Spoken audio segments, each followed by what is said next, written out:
Le Mali et le Rwanda décident de renforcer leurs relations dans divers domaines.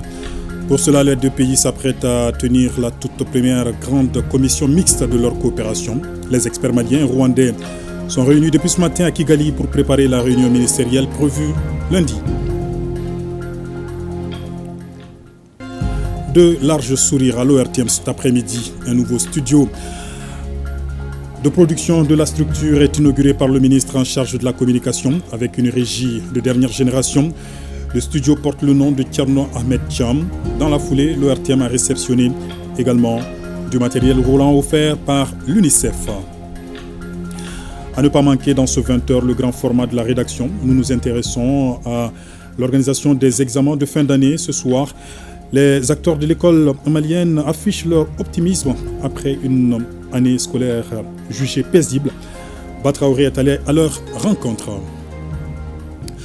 Voilà pour le titre. Mesdames, Messieurs, bonsoir. Ce 25 mai est célébré sur le continent la journée de l'unité africaine. L'événement est marqué au Mali par la traditionnelle montée de couleurs des États africains à la tour de l'Afrique. Pour le Premier ministre, au-delà de la symbolique, ce geste rappelle la volonté du Mali de renforcer l'unité africaine. Le chef du gouvernement n'a pas manqué de saluer également l'avènement de l'AES.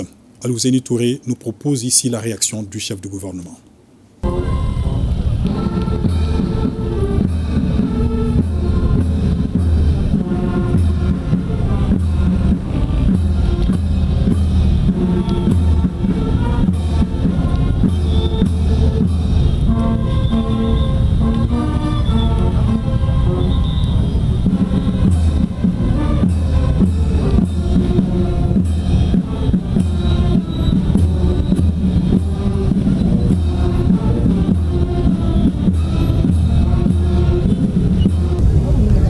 Le Mali, vous vous rappelez, est fondateur de l'Organisation de l'Unité africaine en 1963 et aussi fondateur de l'Union africaine. Et dans toutes nos constitutions, et j'explique souvent, quels que soient les régimes politiques, de l'indépendance à aujourd'hui, nous avons toujours inscrit en lettres d'or que le Mali est prêt à abandonner tout pour partir de sa souveraineté au nom de la construction de l'unité africaine. Aujourd'hui, nous faisons partie de toutes les organisations qui ont vocation à unir les Africains pour en faire un grand ensemble géopolitique qui peut peser dans le monde. Vous regardez autour de nous et le monde que je viens de visiter, les communautés africaines. Ça montre que les peuples en réalité sont en avance sur les hommes politiques. L'AES que vous venez de voir naître et dont les ressortissants des pays sont massivement représentés, sont entourés par les autres peuples africains. Ça montre qu'en réalité, les peuples ont déjà fait leur AES. Mais c'est les gouvernements qui sont en train de réfléchir, hésiter, ou souvent sous des influences étrangères. Je voudrais donc saluer les communautés africaines et leur dire de continuer leur travail de mobilisation et de sensibilisation des différents gouvernants. Lorsqu'on voit les Africains mobilisés, ça fait toujours chaud au cœur de ceux qui gouvernent les pays. Vous savez que cette année, nous avons tenu à commémorer cet événement en y associant un événement phare organisé par les panafricanistes à la mémoire d'Adama, un de nos illustres dévanciers, un grand homme de culture et de savoir du Mali qui a consacré une grande partie de sa vie à la bataille pour la construction d'un grand ensemble africain. Beaucoup de panafricanistes sont là aujourd'hui, je voudrais les saluer et leur dire que nous apprécions à sa juste valeur cette mobilisation autour de la mémoire de notre compatriote. Bamako et Kigali décident de renforcer leur coopération dans divers domaines. Il s'agit de la défense, de la sécurité, la culture, l'économie ou encore les investissements et bien d'autres secteurs. Toutes ces questions seront sur la table de la première grande commission mixte de coopération entre le Mali et le Rwanda. Les experts des deux pays ont ouvert le bal ce matin pour préparer la réunion ministérielle prévue lundi dans la capitale rwandaise. Un retour sur les enjeux de cette réunion avec nos envoyés spéciaux à Kigali, Mohamed Diarra et Tayeb Adjaouyakoué. Une journée de l'Afrique bien à propos pour donner un coup de fouet à la coopération entre le Mali et le Rwanda. Les contours de ce partenariat nouvelle formule se dessinent lors de la toute première grande commission mixte de coopération Mali-Rwanda. Elle s'inscrit en droite ligne des orientations stratégiques et de vision concertée du colonel Assimi Goïta, président de la transition du Mali, et de Paul Kagame, président de la République du Rwanda. Une vision qui veut faire de l'axe Bamako-Kigali un modèle de coopération sud-sud, dynamique, fructueux et basé sur la solidarité fraternelle, le partage d'expériences et un partenariat mutuellement avantageux. L'opportunité nous est donc donnée aujourd'hui, au cours de nos travaux, de dynamiser, de renforcer le cadre juridique à travers les différents projets d'accord et de diversifier notre coopération bilatérale pour la hisser à la hauteur des relations stratégiques et des attentes légitimes de nos populations. Ce sont les travaux des experts venant des départements sectoriels qui, pendant 2 jours, balisent le terrain pour les ministres. Ils passent en revue les projets de texte concernant les axes de coopération avantageux, notamment la défense, l'économie, la promotion des investissements, les transports, la santé, les mines, la justice, l'environnement, l'artisanat et la culture. Cette grande commission mixte nous offre une grande plateforme précieuse pour échanger des idées, partager de bonnes pratiques et de définir des stratégies communes. Ainsi dit, nous devons travailler ensemble dans un esprit de partenariat et de solidarité pour trouver des solutions durables qui répondent aux aspirations de nos deux peuples. Déjà, les deux parties affichent leur volonté d'écrire une page glorieuse de leurs relations diplomatiques et politiques. C'est donc une nouvelle ère qui s'ouvre dans les relations entre le Mali et le Rwanda, et cela conformément à la vision panafricaniste des deux chefs d'État. Nous restons au Rwanda où le ministre des Affaires étrangères et de la coopération internationale qui conduit la délégation malienne a décoré au nom du président de la transition, l'ambassadeur du Mali au Rwanda, Yaya Di Djangine Doucouré, a été élevé au grade d'officier de l'Ordre national du Mali. C'était dans une atmosphère conviviale, nous précisent nos envoyés spéciaux Mohamed Diarra et Tayeb Adjaouyakoué. Rideau sur les travaux du 10e Forum mondial de l'eau à Bali en Indonésie. La rencontre est sanctionnée par un appel à une synergie d'efforts pour faire face aux multiples défis liés à l'eau. D'autres recommandations sont formulées pour améliorer la gestion et la qualité de l'eau dans le monde. On en sait davantage avec nos envoyés spéciaux à Bali, Khadiatou Kone et Alou Bekone. Les lampions se sont éteints sur le 10e Forum mondial de l'eau après une semaine de travaux. 64 000 participants venant de 160 pays s'étaient donné rendez-vous dans la ville indonésienne de Bali pour échanger autour des thématiques en rapport avec l'eau et l'assainissement. Tous sont unanimes que chaque goutte d'eau est précieuse et la gestion de l'eau doit être commune. Ainsi, un appel à une synergie d'efforts est lancé ici pour faire face aux énormes défis liés à l'eau et l'assainissement. Il y a eu beaucoup d'événements et beaucoup d'activités qui se sont passées auxquelles nous avons participé. Et je dois dire d'abord que ce type d'événement est d'abord l'occasion de réaffirmer les engagements politiques et internationaux du pays. Ce forum nous a permis d'échanger sur ces aspects-là, c'est-à-dire la gouvernance de l'eau, la coopération internationale entre les pays dans le domaine de l'eau, l'innovation dans le domaine de l'eau, la durabilité, et la gestion durable des ressources en eau. Donc ce sont des thèmes forts portés par l'Indonésie aujourd'hui. Au-delà des débats, ce forum de Bali aura été un véritable cadre de partage d'expériences et la forte délégation malienne affiche toute sa satisfaction. On a eu des engagements avec la Banque mondiale, avec la BAD, avec le SOA et avec d'autres partenaires par rapport à l'eau. Et aussi au niveau des bilatérales, toujours on a eu des bonnes rencontres avec le Maroc et l'Indonésie où il y a eu des annonces, des engagements. Nous avons appris et nous avons donné. Et donc on pense que ça a été un lieu du donner et du recevoir. Des progrès seront enregistrés parce que sur certains aspects les processus étaient déjà engagés et les bailleurs et les partenaires ont rappelé certaines attentes se rapportant en particulier aux questions de réforme, mais aux questions aussi d'engagement des pays par rapport aux priorités. Et il y a eu des engagements forts il y a eu des promesses envers le Mali. Donc il s'agit pour nous maintenant de capitaliser tout ça en résultats concrets, en actions, en projets, en programmes, en opportunités de mobilisation de financement, en renforcement des capacités pour le bénéfice des populations maliennes. Ce forum est aussi sanctionné par l'engagement des bailleurs de fonds qui réitèrent leur appui et accompagnement aux projets durables visant à faciliter aux populations l'accès à l'eau potable partout dans le monde. Les yeux sont désormais tournés vers l'Arabie Saoudite qui abritera le prochain forum en 2027. Juste avant la clôture des travaux, le ministre de l'Environnement, de l'Assainissement et du Développement durable qui conduit la délégation malienne s'est entretenu avec le ministre indonésien des Travaux publics et du Logement. Les échanges ont essentiellement porté sur la coopération entre le Mali et l'Indonésie. Nous retrouvons nos envoyés spéciaux.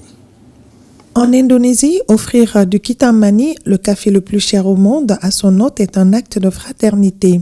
Un honneur fait au ministre de l'Environnement, de l'Assainissement et du Développement durable par le ministre indonésien des Travaux publics et du Logement lors de cette entrevue. Leur échange tourne naturellement autour du réchauffement de la coopération entre Bamako et Jakarta et le ministre indonésien de réitérer l'engagement et le souhait de son pays à structurer un partenariat durable avec le Mali.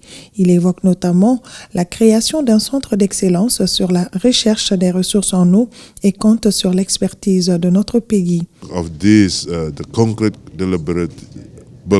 Lors de ce forum, il a été décidé de créer un centre d'excellence pour la recherche en ressources en eau et à la résilience climatique. C'est l'occasion pour le Mali de renforcer sa coopération avec l'Indonésie dans ce domaine-là et vraiment de participer activement aux futures activités du centre d'excellence. Le ministre Samake, quant à lui, souhaite une concrétisation des partenariats déjà existants. Il insiste aussi sur l'élargissement de cette relation à d'autres domaines. Et il y avait déjà des embryons de relations dans les domaines de la santé, de l'agriculture et de l'éducation, mais nous voulons aller au-delà de ces domaines qui étaient déjà ciblés pour ajouter le domaine de l'eau. Et le domaine de l'énergie et le domaine des transports. Et surtout, l'industrie aussi et l'innovation technologique dans lesquelles aujourd'hui l'Indonésie est un champion. Une réunion en ligne est prévue très prochainement entre les responsables des deux pays pour consolider toutes ces décisions. Œuvre sociale du président de la transition dans le cercle de Kadiolo en 3e région. Certains villages viennent de bénéficier de châteaux d'eau. On compte ainsi plus de 350 forages réalisés à ce jour par le chef de l'État, Moustapha Doumbouya. C'est un total de 3 forages inaugurés ce 23 mai 2024 pour 3 villages du cercle de Kadiolo. Ces 3 forages sont dotés chacun d'un château de 5 mètres cubes heure. Il s'agit de la poursuite des œuvres sociales du président de la transition. On a eu des distributions de vivres, il y a eu des constructions de classes, il y a eu des réhabilitations de classes, il y a eu des constructions de centres de santé. On a construit 3 centres de dialyse dernière génération à Bamako. Donc ça va plus se diversifier. Tout ce que le président de la transition a en tête, que le bonheur du peuple malien, chaque fois qu'il y a le besoin se fera sentir, quel que soit le domaine, il y agira, Inch'Allah. Les bénéficiaires des châteaux sont les populations des villages de Pichangoma dans la commune de Misséni, Woroni dans la commune de Luluni et Torokoro dans la commune de Fourou. L'inauguration de ce château d'eau est d'importance capitale car elle vient mettre fin à la pénurie d'eau potable dans le village de Torokoro, sans oublier l'effet bénéfique sur la santé et les conditions de vie des populations. Je voudrais donc saisir cette heureuse occasion pour exprimer mes sincères remerciements et ceux de l'ensemble de la population au président de la transition, chef de l'État, colonel Assimi Goïta, qu'on appelle ici soldat du peuple.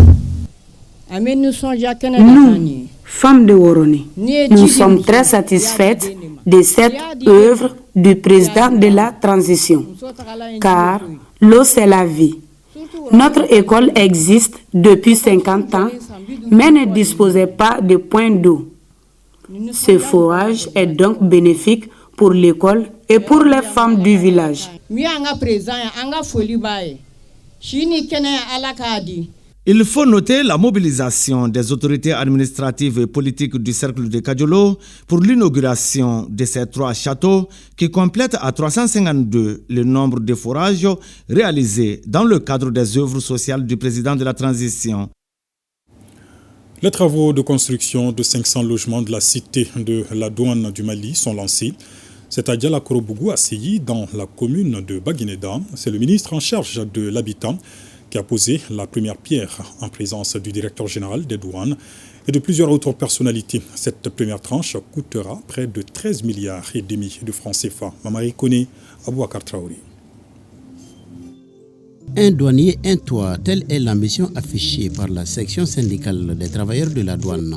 Cette initiative est soutenue par la direction générale, Traco Inter SA et plusieurs autres partenaires. Ça fait un moment que la section centrale des douanes du Mali avait nourri vraiment l'idée et la volonté vraiment de trouver un toit pour tous les travailleurs de lanceurs de douane du Mali. C'est vrai que ça a traîné, mais Dieu merci aujourd'hui, ça vit les jours.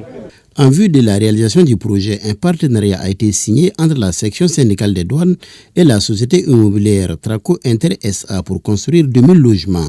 Pour cette première tranche, 230 villas de type F3, 170 de type F4 et 100 de type F5 seront construites. Pour la réalisation d'une cité douanière au Mali, d'ailleurs même une première au profit des soldats de l'économie du Mali. Donc on a proposé les projets, on a assez travaillé là-dessus jusqu'à l'aboutissement de la signature d'une convention qui a été faite avec le ministre des Finances et de l'économie. Donc on a proposé les 3 types de logements qui ont été validés. Après avoir rappelé quelques programmes réalisés dans le cadre du partenariat public-privé, le président de l'Association des promoteurs immobiliers du Mali a salué le professionnalisme de l'ACI et de tous les partenaires qui ont accompagné la section syndicale des douanes.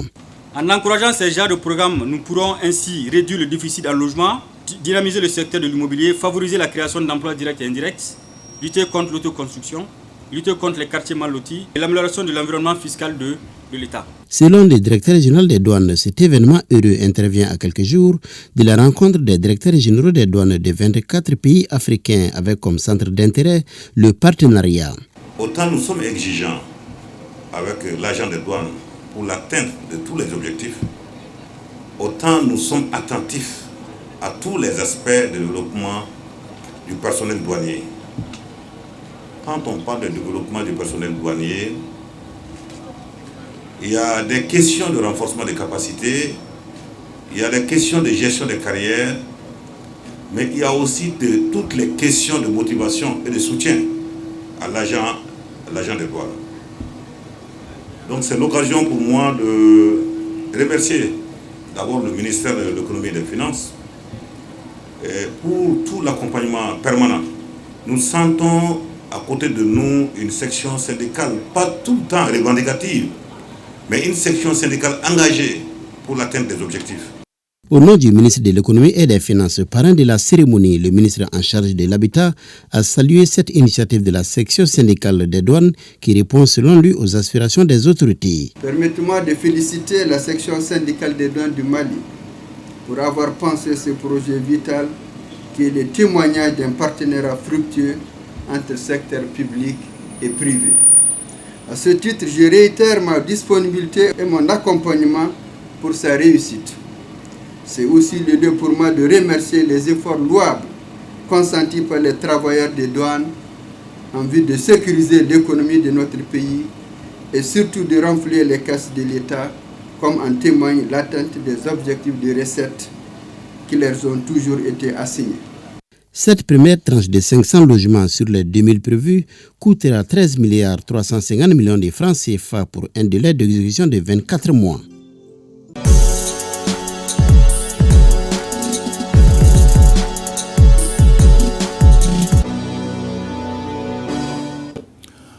On en vient au grand format de la rédaction. Nous nous intéressons ce soir à l'organisation des examens de fin d'année. Les acteurs de l'école malienne affichent leur optimisme. Après une année scolaire jugée paisible, Ba Traoré est allé à leur rencontre. Son reportage. Matinée animée au groupe scolaire Django Mamadou Tungara de Kati, où certains élèves sont en récréation pendant que d'autres reçoivent des cours. le promoteur de l'établissement affiche sa satisfaction quant au bon déroulement de l'année scolaire 2023-2024. Et cette année, l'année scolaire s'est bien déroulée. Il y a eu moins de perturbations. L'ensemble des programmes ont été épuisés. Les évaluations sont faites correctement. Et nous, on est surtout dans l'APC. On a bouclé toutes nos évaluations avec l'assistance, l'encadrement de l'académie, de l'inspection, de la direction nationale et du Centre national des examens. Même satisfaction chez Adama Traoré, enseignant à l'IPMK, Institut professionnel moderne de Kati, une autre école non loin de la première. Puisqu'il n'y a pas eu de perturbations et rien, donc voilà, il va de soi que les examens soient normaux comme les années normales. Au groupe scolaire universitaire Toubakoro de l'Hippodrome en commune 2 du district de Bamako, c'est la même sérénité. Nous, quand même, réellement, nous sommes vraiment, même s'il faut faire les bacs aujourd'hui, nous sommes vraiment préparés pour ça. Parce que lorsque le programme arrivait presque à terme, nous avons initié un programme qu'on appelle le Prépare-Bac, les cours de soutien à l'intention des élèves qui doivent faire l'examen. Et nous avons commencé ça il y a plus de 4 semaines maintenant, pratiquement 1 mois. Je pense que c'est une technique quand même qui est là. Nous faisons appel à d'autres professeurs qui viennent de d'autres horizons pour comparer à ce que nos professeurs font ici. Et vraiment, nous approuvons que réellement, nous sommes vraiment prêts à 100% pour aller au bac aujourd'hui. Au niveau de tous ces établissements, c'est le même constat d'une année scolaire apaisée. Mais quelle est la recette de tout cela? Cela est dû, d'une part, à l'engagement des plus hautes autorités pour faire de cette année une année scolaire normale, et d'autre part, à l'accompagnement des collègues enseignants à travers leurs syndicats respectifs qui ont bien voulu accepter le gouvernement dans cette démarche d'aller vers une année scolaire apaisée et normale. L'apaisement de l'année scolaire est dû à l'accord que les syndicats de l'éducation ont signé avec le gouvernement le 13 décembre 2022. Et en raison de cela, les syndicats respectent leur engagement. Et aussi, c'est la droite ligne du pacte de stabilité, de croissance que les syndicats de l'éducation et l'ensemble des syndicats du Mali d'ailleurs ont signé. Donc, le résultat de l'année scolaire est vraiment la conséquence de ces différentes signatures et qu'il reviendrait à chacun de respecter son engagement. Le seul bémol est la diminution du temps d'apprentissage des élèves qui relève le représentant des parents d'élèves. Quand les enfants ont des temps d'apprentissage réduits, parce qu'ils ne peuvent pas apprendre suffisamment à la maison, et parce qu'il n'y a pas d'électricité, alors je crois que cela peut aussi jouer. Voilà, ça c'est ma crainte, parce que ils ne peuvent pas, ils viennent de l'école fatigués. À la maison, ils doivent se reposer un peu et puis apprendre. Alors, s'il n'y a pas d'électricité, ils ne peuvent pas apprendre. Donc, ils sont obligés de retourner encore à l'école le lendemain. Alors, je crois que cela peut avoir un impact sur le temps d'apprentissage et puis sur la qualité des apprentissages. Cette quiétude laisse croire que les examens de fin d'année 2024 vont se passer dans de bonnes conditions. Les examens se préparent depuis le début de l'année scolaire. Et à la date d'aujourd'hui, nous sommes presque au terme des préparatifs des examens de fin d'année scolaire 2023-2024. Cela veut dire quoi? Ça veut dire que nous, au niveau du CNCE, nous avions établi un chronogramme en lien avec ces examens-là. Et le chronogramme était réparti en 3 phases. La première phase, en fait, il s'agissait d'approvisionner en matériel d'examen et en confidentiel toutes les régions qui sont difficiles d'accès. Toutes ces académies d'enseignement au moment où je vous parle ont tout leur matériel d'examen sur place. Donc même si les examens devaient se dérouler demain, il n'y a pas de problème, elles pourront composer. La deuxième zone que nous avions déterminée, ça, c'est les zones plus ou moins longues de Bamako. À ce niveau aussi, elles ont pratiquement la totalité de leur matériel pour les examens. Et la troisième zone, c'est celles qui sont plus ou moins proches de Bamako. Elles ont déjà une partie de leur matériel, car elles peuvent les enlever à chaque fois qu'elles le voudraient. S'il plaît à Dieu, nous allons passer cette année des examens paisibles. Malgré l'optimisme, les différents acteurs ont une crainte, celle des 3 F, c'est-à-dire la fraude, la fuite des sujets et la circulation des faux sujets. Et ce samedi, les acteurs du monde scolaire se sont retrouvés pour une marche sportive au stade Mamadou Konaté. Au-delà de son caractère sportif, cette marche vise à informer et sensibiliser la communauté éducative sur le bon déroulement des examens de fin d'année. C'est une initiative du ministère de l'Éducation nationale. Daouda connaît le reportage. Les examens de fin d'année approchent à grands pas.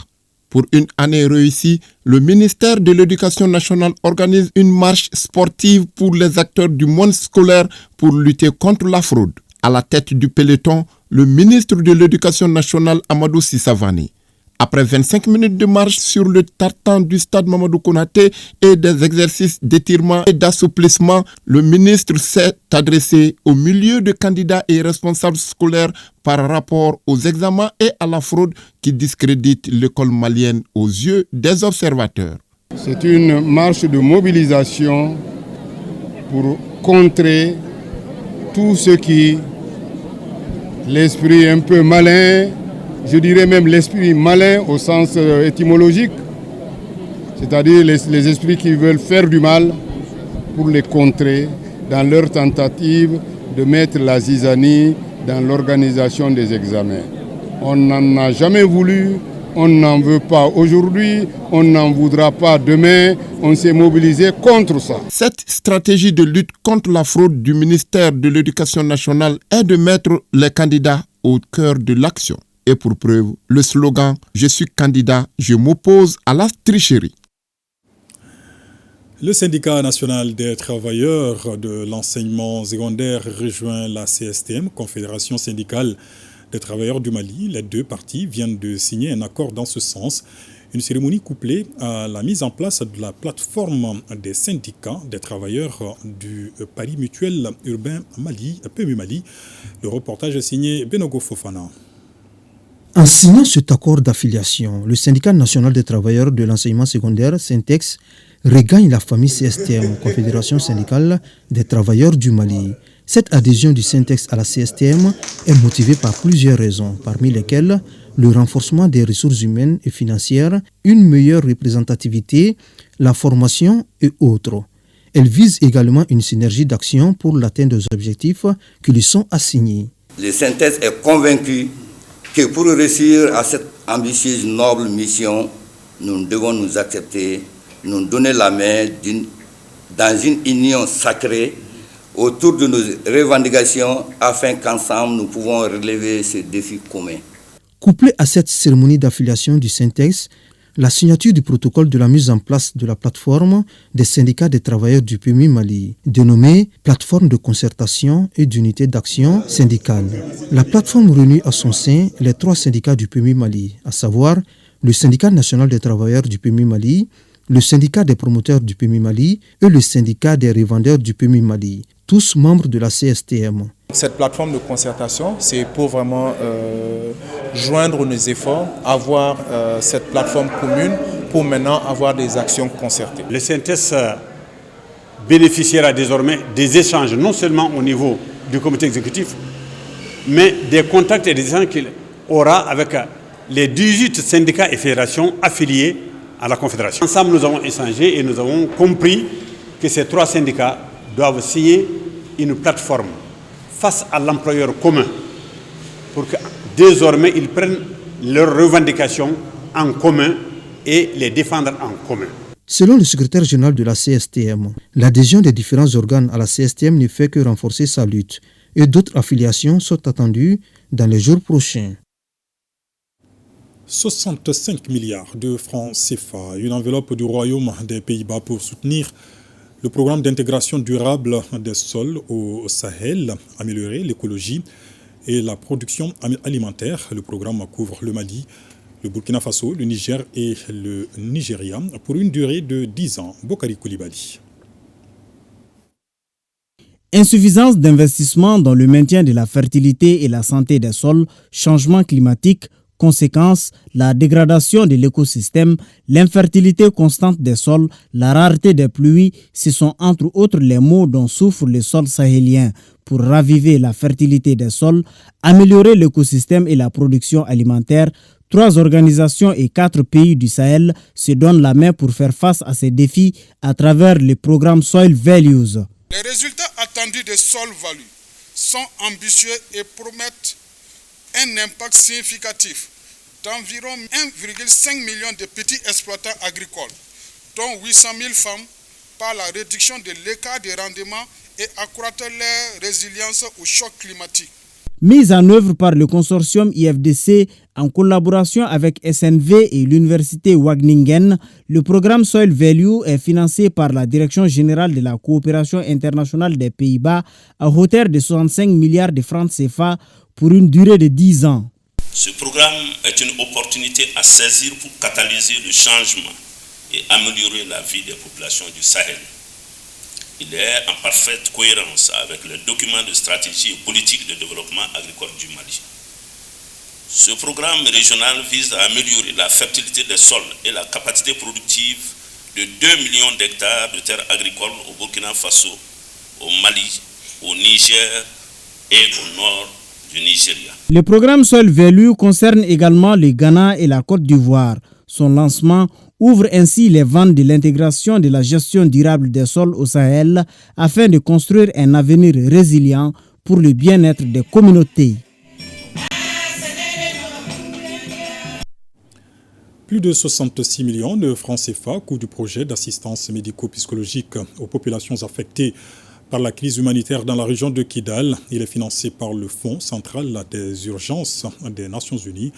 Reportage à Mouriba Keïta.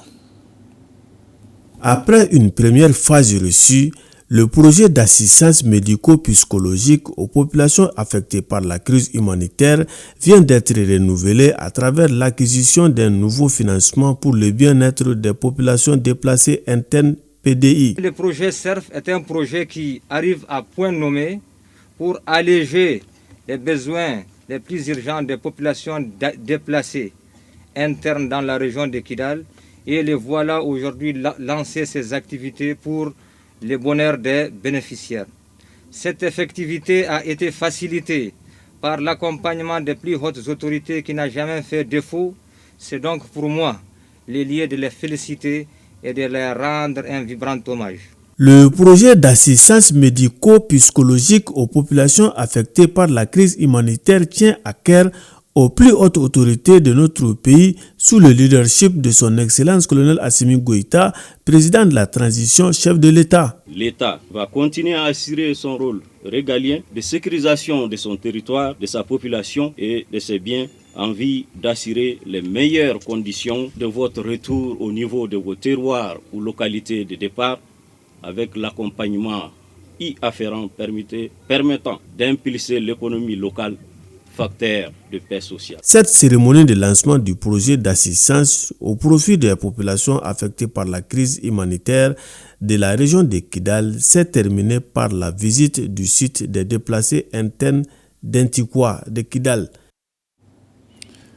Environ 9 millions de francs CFA, c'est le bénéfice obtenu par la caisse de Kafo Djiguinéo de Kouri, information rendue publique au cours de la 15e Assemblée générale de la Caisse. Les détails avec Abdelkarim Kaba. Cette rencontre tripartite entre les élus, les techniciens et les sociétaires est une séance de redevabilité afin de maintenir un climat de confiance. Cette 15e Assemblée générale de la Caisse de Kouri se tient en un moment où certains guichets sont délocalisés à Koutiala. Qu'à cela ne tienne, la Caisse de Kouri pour l'année 2023 a fait un bénéfice d'environ 9 millions de francs CFA. En 2023, notre total bilan s'élève à 2,735 129 106 francs CFA pour un résultat bénéficiaire de 8 315 604 francs CFA. Je suis très fier de notre institution puisque malgré l'insécurité grandissante dans notre zone, les sociétaires continuent à nous faire confiance. Nous avons accompli de grandes choses au cours de notre mandat. Malgré les nombreux défis auxquels nous avons été confrontés. Cette rencontre a été une occasion pour le représentant de la direction générale de Kafou-Diguineo de revenir sur le fondement même de l'institution de microfinance. De sa création en 1987 à nos jours, Kafou-Diguineo contribue énormément au développement local, donc à la base, à travers les crédits et autres services octroyés aux sociétaires. Kafou est une institution de microfinance dont la mission consiste à offrir des produits et services financiers de proximité adaptés aux besoins des populations à faible revenu au Mali. Épargne, crédit, transfert d'argent et autres prestations. Sa vision est d'assurer l'inclusion financière par une bancarisation de masse sur tout le territoire national. Ses valeurs sont la solidarité, la confiance, l'engagement et le respect. Kafou-Diguineo est une institution qui a beaucoup aidé les paysans dans leur travail. En matière d'industrie aussi, il est à côté des industriels. Il est à côté de tous ceux qui font le travail, quelle que soit la culture, l'élevage, l'industrie. Puisque la majeure partie des adhérents sont du monde rural, ils ont saisi l'occasion en ce début d'hivernage de faire des bénédictions pour une saison de pluie réussie et abondante pour la bonne marche des guichets et du réseau Kafou-Diguineo. C'est parti au Musée national pour le Festival international à Sogobo de Bamako, où le festival de masques et de marionnettes. Le thème de cette première édition est « Rôle des masques et marionnettes dans la socialisation des enfants ». Ibrahim Kaukonate. À l'ouverture de ce rendez-vous de donner et de recevoir, ce sont les maîtres forgerons de Bélédougou qui donnent le ton à travers une cérémonie rituelle pour chasser les ennemis de notre pays. Cette rencontre autour des masques et marionnettes dénommée le Festival Sogobo est une initiative de l'association Compagnie Sogolon et Marionnettes sous la houlette de Yaya Koulibaly, maître marionnettiste. L'objectif premier, c'est à la fois de faire valoriser les pratiques ancestrales en voie de disparition. Parce que la crème du